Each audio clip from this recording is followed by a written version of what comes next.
Hai.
Halo Ibu.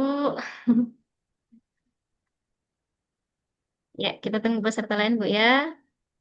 Dari mana Ibu asalnya? Dari mana asalnya Ibu? Dari Pinrang, Bu, Sulawesi Selatan. Oh, Pinrang. Berarti kita satu provinsi, Bu. Oh, Eh, ibu dari mana? Kalau saya dari Makassar, Goa. Oh, Masya Allah. Iya. Saya kaget Tuh. kirain tadi mahasiswa masuk. Bukan. Mudah, mudah banget dosennya. Sudah dua ekornya Ibu ya. Oh, Masya Allah.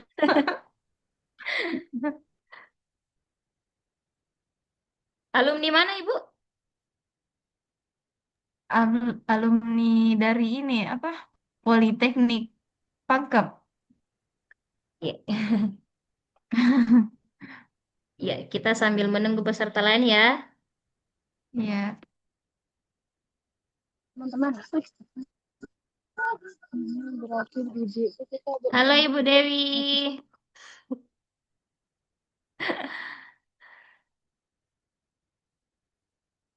Ibu Marni. Mana Ibu Marni nih?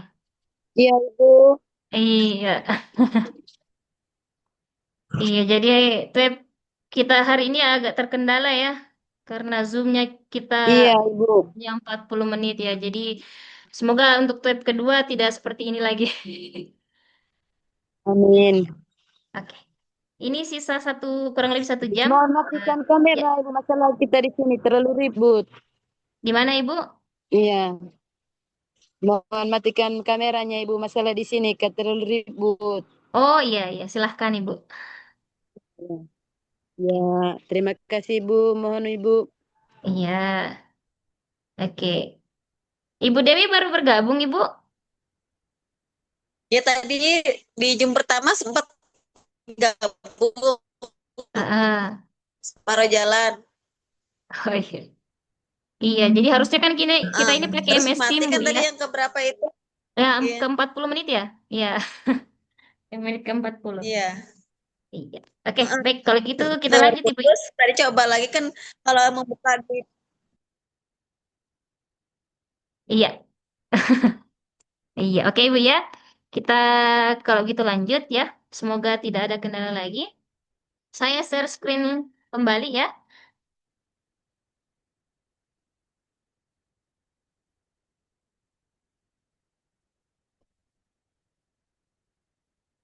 Sudah terlihat Bapak Ibu sekalian? Sepertinya saya Sudah, harus Bu, sudah. pindah. Iya, sepertinya Sudah, saya Bu. harus pindah. Oke, Ibu. Terlalu banyak suara-suara di sini. Tadi ke sini.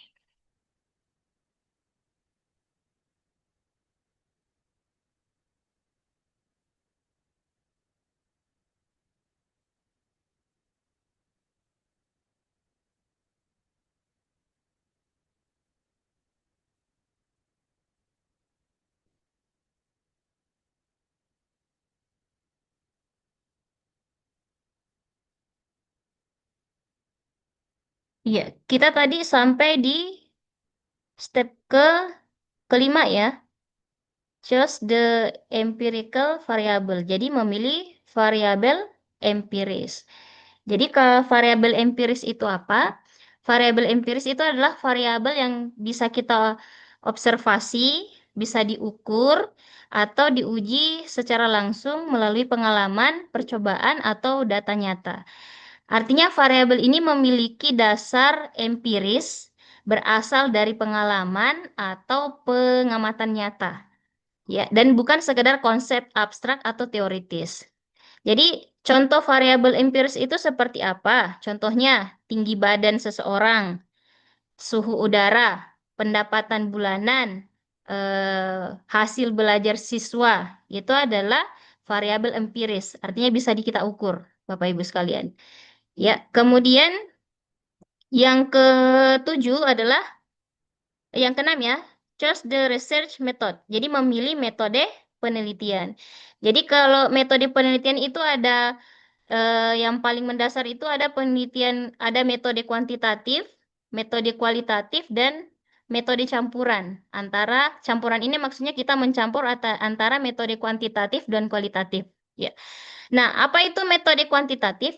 Intinya, kalau metode kuantitatif itu adalah metode yang digunakan pada penelitian yang nanti hasil penelitiannya itu kita menggunakan angka-angka, Bapak Ibu ya. Jadi kita mengolah data-data itu berupa angka-angka.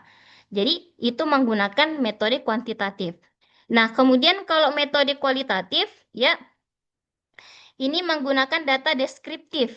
Ya, maksudnya nanti dia menggunakan kata-kata, wawancara, atau observasi itu kalau dia kualitatif.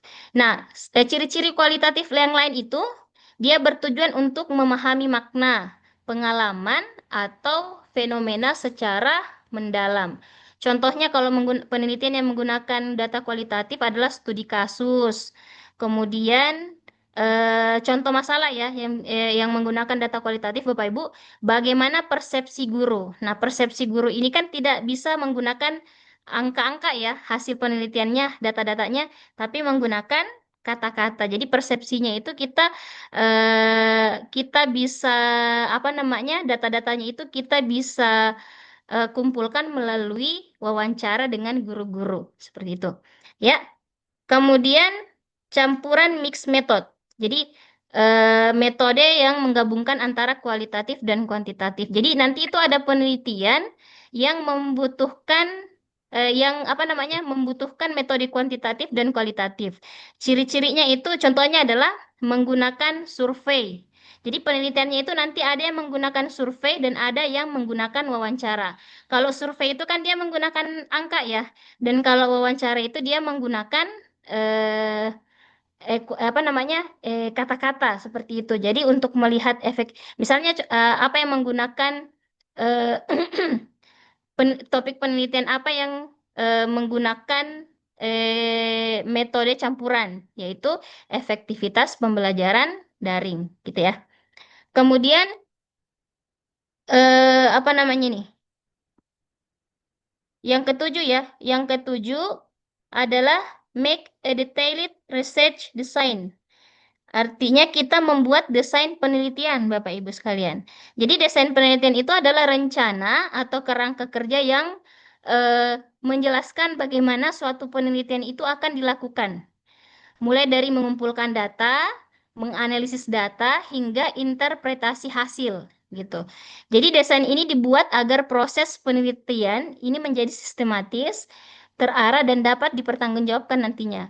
Jadi eh, karena metode penelitian itu ada juga kuantitatif, kualitatif, kemudian ada campuran, maka ada juga nanti desain penelitian kualitatif, desain penelitian kuantitatif. Nah, untuk lebih jelasnya nanti mungkin Bapak Ibu bisa membaca modul-modul ya yang terkait itu di RBVUT. Nah, contohnya kalau misalnya kita mau buat desain penelitian itu seperti apa? Jadi, contohnya seperti ini, penelitian. Nah, penelitiannya misalnya kita mau menggunakan desain deskriptif kuantitatif dengan metode survei. Tujuannya itu adalah untuk mendeskripsikan tingkat kepuasan mahasiswa terhadap pelayanan akademik. Data dikumpulkan menggunakan kuesioner dengan skala Likert, kemudian dianalisis menggunakan statistik deskriptif seperti. Jadi desain penelitian itu adalah gambaran gambaran singkat mengenai penelitian yang akan kita lakukan. Seperti itu ya, Bapak Ibu. Nah, untuk yang step 8 sampai 10 kita skip dulu karena ini kalau sampai 10 ini artinya kita sudah membuat skripsinya. Jadi karena pada mata kuliah ini kita hanya membuat proposal, jadi kita sampai step 7 ya, Bapak Ibu. Oke, kita langsung ke referensi penelitian. Ya, jadi referensi penelitian itu merupakan sumber acuan yang akan digunakan untuk mendukung argumen, teori, atau hipotesis dalam karya ilmiah. Fungsinya adalah untuk meningkatkan kredibilitas dan validitas penelitian. Jadi nanti itu kan Bapak Ibu ya kalau kita buat proposal ada bab 3 yaitu landasan teori. Di sana nanti kita akan memaparkan atau menguraikan teori-teori yang terkait dengan variabel penelitian kita. Nah, nanti ketika kita menjabarkan variabel penelitian kita itu harus didasari dengan referensi. Jadi kita tidak asal berteori, tetapi kita berteori didukung oleh referensi yang ada supaya penelitian kita ini terlihat kredibel dan valid seperti itu ya. Di sini pentingnya referensi yang pertama adalah menentukan dasar teori, yang kedua mengidentifikasi celah penelitian, yang ketiga membantu merumuskan hipotesis, menunjukkan relevansi penelitian dan memperkuat metode penelitian ya. Kemudian cara memilih referensi atau literatur yang relevan. Ya, jadi yang pertama gunakan sumber terpercaya. Jadi kalau di landasan teori itu dosen-dosen itu biasa mengharuskan menggunakan jurnal ilmiah, akademik atau konferensi ilmiah seperti itu. Yang kedua, gunakan database akademik. Jadi kalau kita mau cari literatur, kita bisa menggunakan Google Scholar, Scopus, Web of Science, Perpustakaan Digital UT, dan sebagainya. Ada juga Zotero ya, ada Mendeley. Jadi silahkan Bapak Ibu memanfaatkan database akademik tersebut untuk menelusuri artikel atau jurnal yang terkait dengan topik yang akan Bapak Ibu angkat nantinya ya. Kemudian pastikan literatur mutakhir atau minimal 5 tahun terakhir. Jadi kita juga cari jurnal atau artikel yang 5 tahun terakhir. Jangan mengambil artikel yang sudah 7 tahun terakhir, Bapak Ibu, ya, karena itu sudah tidak terpakai ya. Jadi anjurannya itu 5 tahun terakhir atau paling tidak 4 tahun, 3 tahun terakhir, seperti itu ya. Kemudian membaca abstrak untuk memahami isi. Ya, jadi kalau artikel itu kan biasa ada abstraknya. Abstrak itu adalah gambaran dari penelitian yang dilakukan oleh peneliti, seperti itu ya. Nah, di sini strategi mencari mengelola referensi. Nah, di sini kita bisa gunakan kata kunci yang spesifik saat mencari literatur. Misalnya kita mau mengangkat topik mengenai perkembangan motorik, maka silahkan mengetik kata kunci perkembangan motorik pada apa namanya aplikasi yang kita pakai, misalnya Mendeley, Zotero, sama apa tadi itu yang di sesi 2 ada ya, yang video YouTube-nya itu. Jadi intinya kita masukkan kata kunci, kita cari, nanti akan muncul artikel-artikel terkait dengan topik yang akan kita angkat. Nah, kesimpulannya adalah menentukan topik penelitian dan mencari referensi itu merupakan langkah awal krusial untuk memastikan penelitian itu relevan, fokus, dan bermanfaat. Dengan topik yang tepat dan referensi yang kuat, peneliti dapat menemukan celah penelitian serta memberikan kontribusi yang nyata. Oke, Bapak Ibu sekalian, jadi itu tadi ya pemaparannya. Mungkin ini masih ada sekitar 47 menit. Mungkin kita bisa gunakan untuk tanya jawab atau sharing-sharing atau bertanya mengenai tugas juga boleh. Silakan Bapak Ibu. Bisa diaktifkan suaranya Bapak Ibu?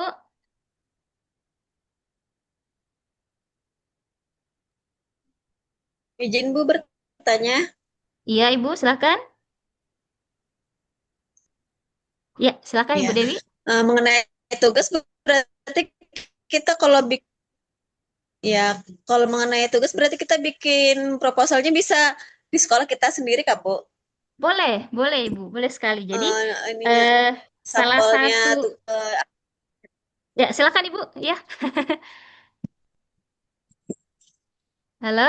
Iya, silakan. ya walaupun muridnya misalnya sedikit boleh. Heeh. Misalnya muridnya cuma sedikit nggak apa-apa Bu. Nggak Eh, pengaruh sedi- lah. sedikitnya itu berapa Bu ya jumlahnya kalau boleh tahu? Sekitar sekitar kalau kalau di kelas saya kan sekitar 8 orang kayak gitu Bu. Tapi kalau digabung sama kelas lain Hmm? boleh kayak gitu sekitar 30-an lah. Heeh. Jadi Iya. kalau ngambil sampelnya ada batasan nggak Bu? Sarannya Bu ya. Yang lebih Sebenarnya boleh mengambil akuratnya. yang 8 orang boleh. Tapi Heeh. sarannya kenapa tidak digabung saja yang 30 orang itu Bu ya? Karena kan cuma 30 gitu. Heeh. Jadi boleh sekali Oh, kemudian kalau oh ya, ya. kita Tapi mau ya meneliti, berarti tadi boleh ya Bu ya. ya boleh, boleh Bu. Ya, Iya. terima kasih Ada Bu. lagi Bu? Ada lagi?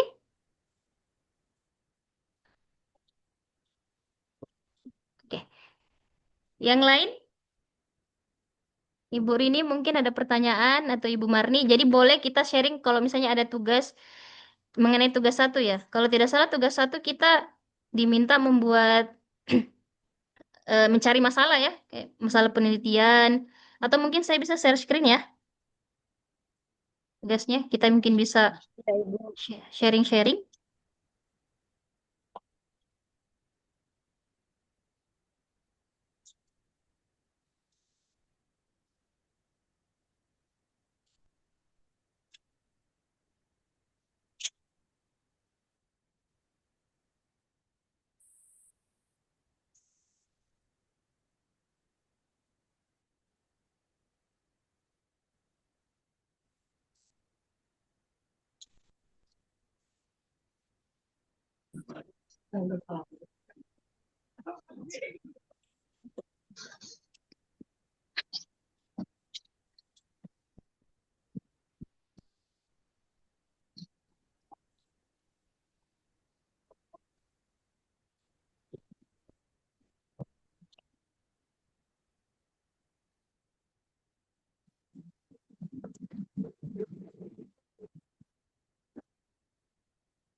Ada yang sudah mengerjakan tugas satu, Bapak Ibu? Ada yang sudah memulai mengerjakan?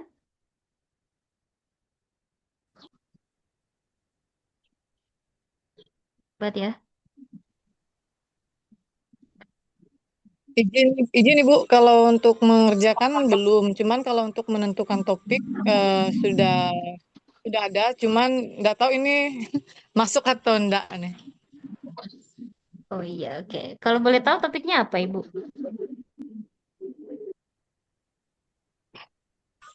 Kalau untuk saya punya Bu, atas nama Anggrini, meningkatkan Hmm? kemampuan anak melalui media bermain angka di kelompok B TK Negeri Jakarta. Oke, itu sudah judul ya. Kira-kira Judul. apa? Oke, maaf Ibu, Ya, ini terputus. judul. Iya, maaf Ibu, terputus. Kenapa Ibu? Halo? Kira-kira bisa masuk Kak untuk diajukan Boleh, bisa, bisa sekali. Jadi, Ya, Bu. iya. Coba ulang Jaringannya kurang judulnya, baik, Ibu. Bu. Iya. Coba ulang judulnya, Ibu. Meningkatkan kemampuan anak melalui Meningkatkan bermain, kemampuan melalui anak metode melalui. bermain angka di kelompok B, TK, dan Mm-mm. TK. Iya, itu bagus sekali. Itu bisa sekali Ibu ajukan. Ya. Saya ulangi sekali lagi ya, Bu ya. Iya. Men- Berarti bisa ya, Bu ya? bisa, bisa Ibu. Jadi mungkin Ibu bisa melakukan langkah apa? Sudah bisa membuat kerangkanya ya, kerangka proposalnya. Tapi kalau dari segi judul itu sudah bagus, Ibu. Hmm. Iya. Ini tugas satu. Oh, baik, Bu. Terima kasih. Iya. Iya, iya, Ibu.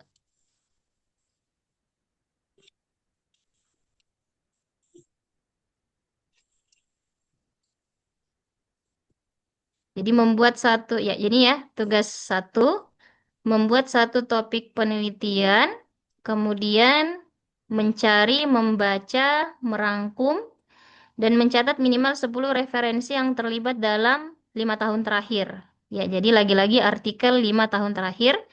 5 diantaranya artikel jurnal dan selebihnya dari buku atau rujukan lain yang valid. Ya, membuat kerangka proposal outline berdasarkan topik penelitian dan referensi yang sesuai. Ini kalau kita buka ya.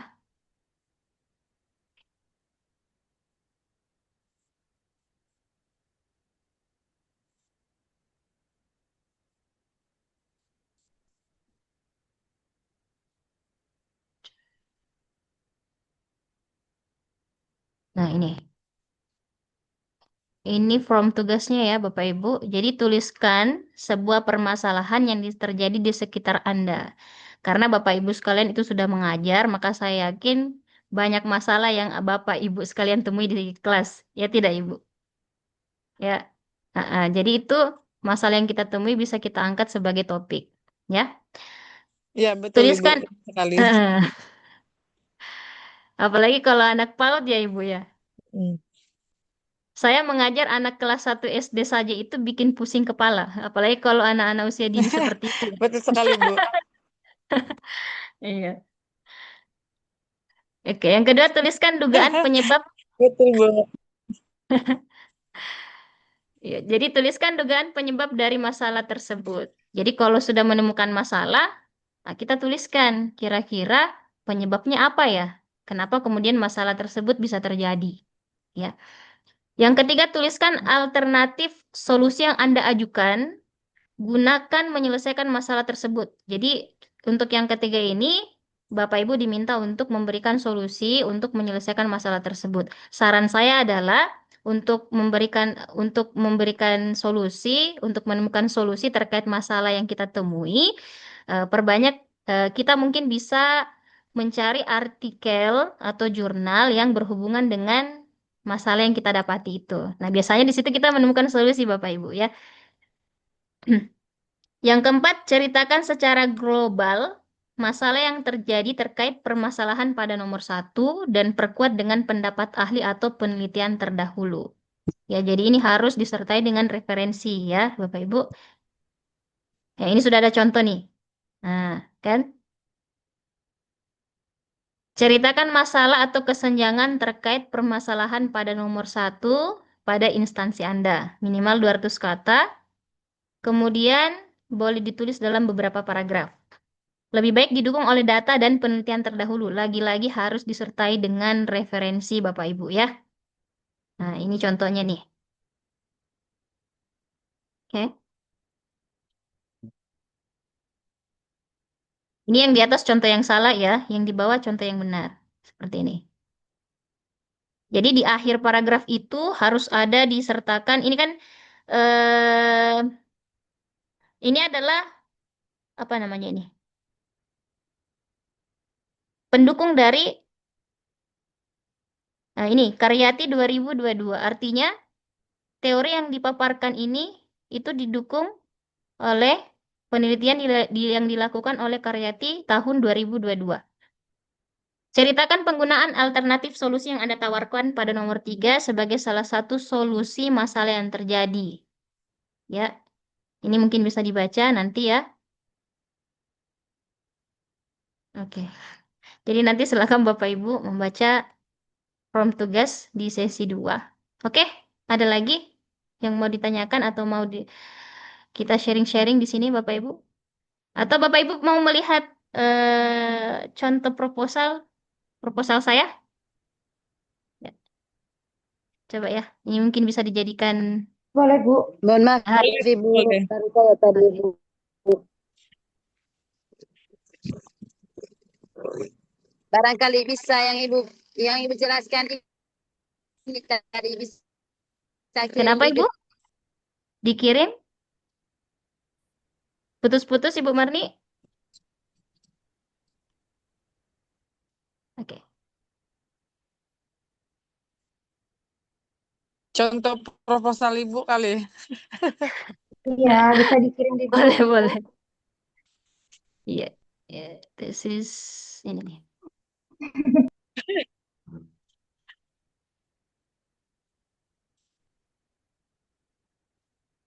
Nah, ini kan kalau proposal itu ya Bapak Ibu itu sampai bab 3. Bab 1, 2, 3. Nanti kalau sudah selesai meneliti baru sampai daftar pustaka. Jadi kalau untuk bab 1 ini seperti ini. Ah, kalau bab 1 itu ada pendahuluan, ada latar belakang seperti ini. Ya. Jadi latar belakang itu kita menyebarkan, kalau latar belakang itu kita berikan dulu teori-teori misalnya. Kalau di sini kan saya meneliti mengenai pengembangan modul remedial. Pengembangan modul remedial terhadap hasil belajar matematika. Jadi kalau pengembangan modul remedial itu kan kita di situ kan kita lihat berapa variabel Bapak Ibu. Pengembangan modul. Jadi ada modul itu satu variabel, modul remedial, pengembangan modul remedial, kemudian hasil belajar matematika nanti itu kita akan jabarkan ketiga variabel ini di bab 3. Cuman kalau di bab 1 itu di latar belakang kita hanya menjabarkan kenapa kemudian kita mau mengambil atau mengangkat masalah tersebut. Nah, seperti ini, matematika merupakan mata pelajaran yang selalu ada di setiap jenjang. Jadi intinya kalau di bab 1 itu kan saya mengambil pengembangan modul remedial. Kenapa kemudian saya mengambil pengembangan modul remedial? Karena kendalanya itu kebanyakan guru-guru kewalahan untuk melakukan remedial. Remedial. Karena kan remedial yang kita lakukan itu biasanya adalah hanya memberikan hasil ulangan bagi siswa yang tidak mencapai KKM, mengerjakan kembali ulangannya, setelah itu selesai, tanpa kemudian melakukan pengayaan, ya. Nah, sebenarnya itu salah. Jadi makanya kemudian dari situ saya terinspirasi, oh mungkin bagusnya kita melakukan pengembangan modul ya. Sehingga kemudian di modul itu kemudian nanti ada pengayaan kembali untuk peserta didik. Jadi sekalian mereka juga belajar, bukan hanya tok mengerjakan kembali soal yang salah. Karena kan kalau seperti itu metodenya kan tidak berkesan ya, tidak berkesan untuk peserta didik. Jadi ini ada latar belakang, kemudian ada pertanyaan penelitian. Nih.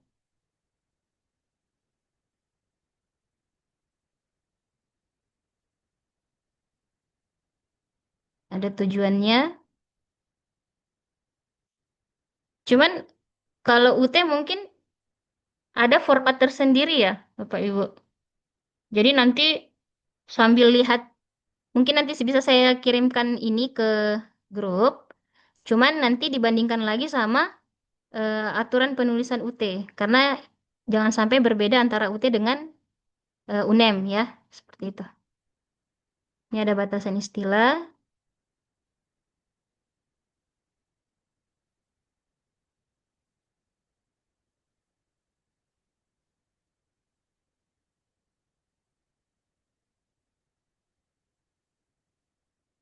Mana tadi ini? Ini ya. Ada manfaat penelitian.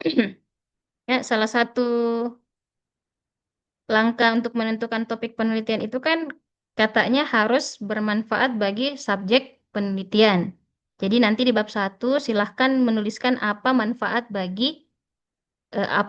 penelitian bagi tempat kita meneliti untuk ya.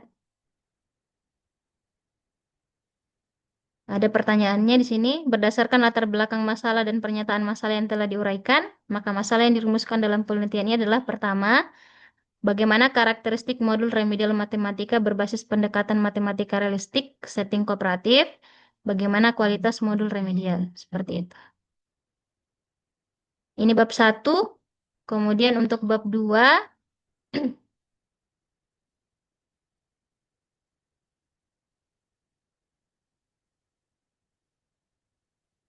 oke, maaf ya. Ini bab 2. Ternyata bab 2 itu untuk landasan teori itu ternyata ada di bab 2 ya, Ibu ya. Saya lupa. Jadi bab landasan teori atau kajian pustaka. Nah, di sini nih baru kita menjabarkan karena menjabarkan variabel-variabel yang nanti akan kita teliti.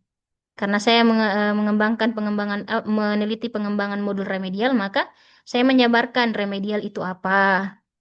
Ya, saya jabarkan semua terkait remedial seperti ini. Ya, jadi kalau semisal Bapak Ibu mengangkat tentang perkembangan motorik, nanti di landasan teorinya Ibu menjelaskan perkembangan teorik itu apa, kemudian apa-apa yang terkait dengan perkembangan motorik, ya. Di sini ada modul seperti itu ya. Jadi intinya di landasan teori itu kita menjabarkan semua variabel-variabel di eh, penelitian kita. Untuk bab 3,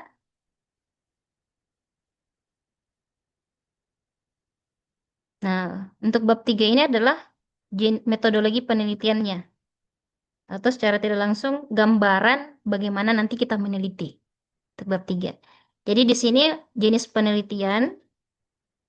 Jenis penelitian ini adalah penelitian dan pengembangan yang berorientasi pada pengembangan produk. Jadi silahkan nanti Bapak Ibu ya mencari kira-kira topik penelitian yang Bapak Ibu angkat itu menggunakan jenis penelitian apa. Ya, jadi itu mungkin ini tuh nanti bisa Bapak Ibu searching atau baca-baca buku terkait hal tersebut ya. Kemudian di bab 3 ada lokasi dan subjek penelitian. Jadi kita menuliskan subjeknya di mana, kemudian lokasinya di mana. Penelitian ini dilaksanakan di SMP Negeri 3 Bontomaranu, Kabupaten Goa. Subjek penelitiannya adalah 7 orang peserta didik yang remedial pada operasi aljabar. Jadi kalau tadi ada pertanyaan, nggak apa-apa ya Bu, kalau 8 orang tidak apa-apa. Itu nanti juga bisa dikonsultasikan dengan dosen pembimbing ya, Bapak Ibu. Iya. Kemudian setelah itu ada prosedur pengembangan modul. Ya, ini karena saya mengambil pengembangan modul, jadi saya juga perlu menjabarkan prosedur pengembangannya. Kalau misalnya Ibu menggunakan model, maka nanti Ibu menjabarkan prosedur penggunaan model tersebut. Ya,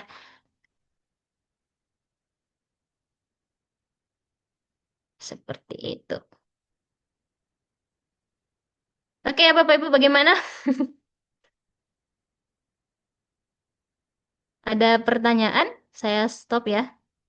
Stop share. Ini kita masih punya waktu 29 menit, Bapak Ibu. Iya Ibu, mohon maaf Ibu dari saya tadi Ibu barangkali bisa minta bantuan ke Ibu yang IT share tadi itu untuk Pak cara penjelasannya yang tadi ke Ibu bisa ke IT share di grup ke Ibu. Yang Terima di share kasih. itu yang ini ya Ibu ya, yang kayak yang meeting Zoom kita ini atau bagaimana Ibu? Iya, yang pertama yang macam kayak artikel itu tadi ke Ibu yang IT, yang Ibu macam ada tanda-tanda di situ tadi ke Ibu. Yang tanda-tanda yang bagaimana Ibu? Ada tadi Ibu. Izin Bu, Yang power kayaknya contoh proposal dari punya Ibu tadi mana Bu? Oh, Iya yang Ibu. contoh proposalnya yang Ada Ya, G. tiket Iya, maaf tadi. Ibu, putus-putus suaranya, Ibu Emilia.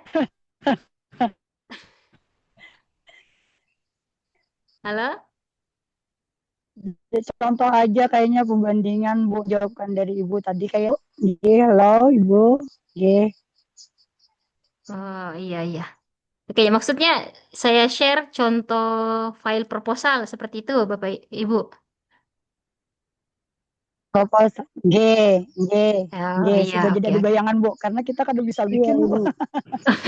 G. Oke oke G. oke oke baik baik. Sip.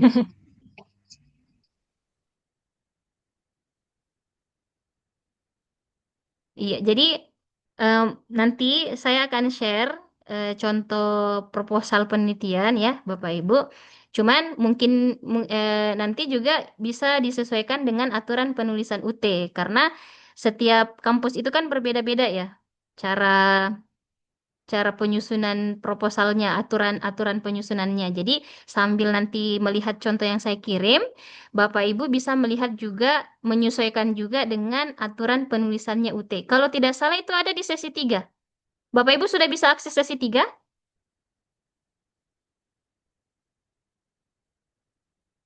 Halo? Bapak Ibu? Kayaknya Belum, Bu. G sepertinya bisa Belum Bu. bisa.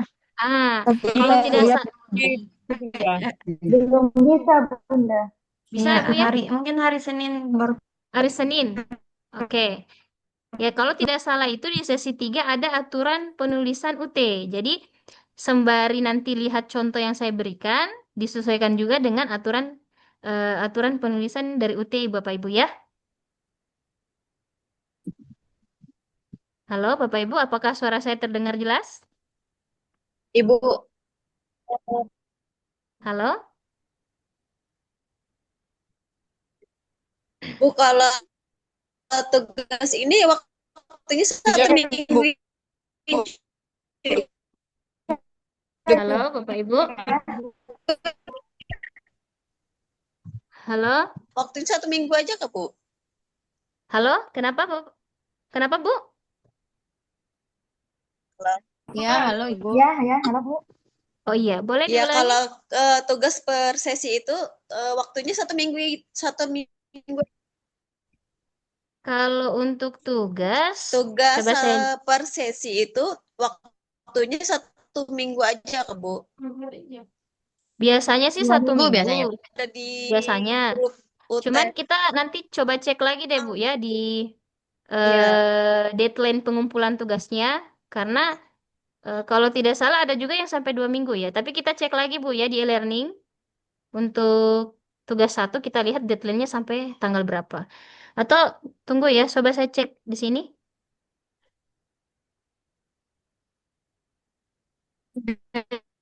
Ya, saya cek dulu ya. Deadline-nya saya lihat deadline-nya itu Suaranya tanggal putus. 27 terakhir, Bu. ya. 27 Tapi terakhir. ada info yang diajukan dari jadwal itu biasa info di UT di grup UT itu katanya dimajukan untuk Yang tugas-tugas. Jadi yang asalnya awalnya tanggal misalnya 2 minggu jadi seminggu aja kayak gitu betul nggak Bu? Oh, begitu ya, Bu ya. Oke, atau mungkin nanti saya coba konfirmasi ulang ya terkait itu, Bu ya, nanti saya infokan di grup. Iya, ya. Bu, iya, Bu. Bisa Iya, ya, Bu.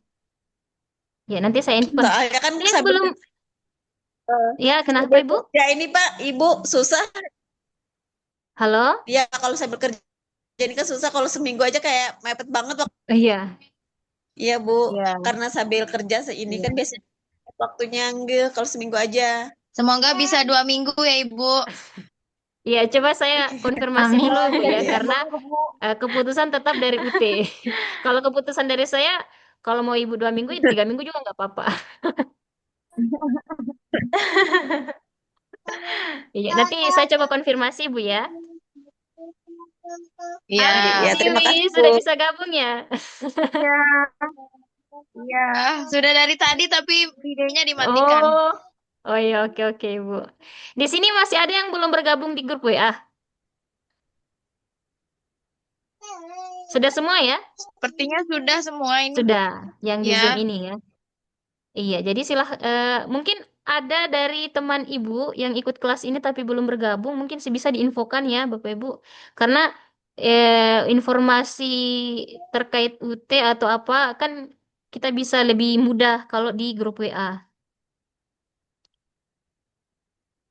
Karena dari 16 peserta, saya lihat hanya Iya, 8 Ibu. peserta yang bergabung di grup ya, Bu ya. Berarti masih ada sekitar 8 orang yang tidak bergabung. 8 lagi. Iya, itu dia, Ibu. Padahal saya sudah japri satu-satu loh, tapi belum direspon.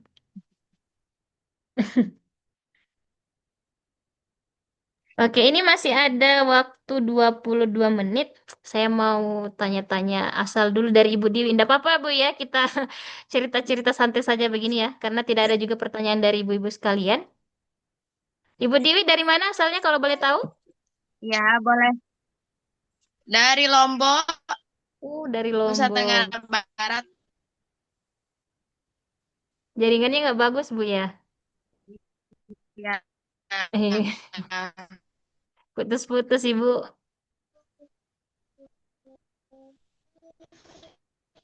Oke. Oh iya. Ah, iya, Bapak. Ya, putus. Kayak susah masuk. Halo. Halo? Ini jaringan, Bu ya. Jaringannya tidak baik.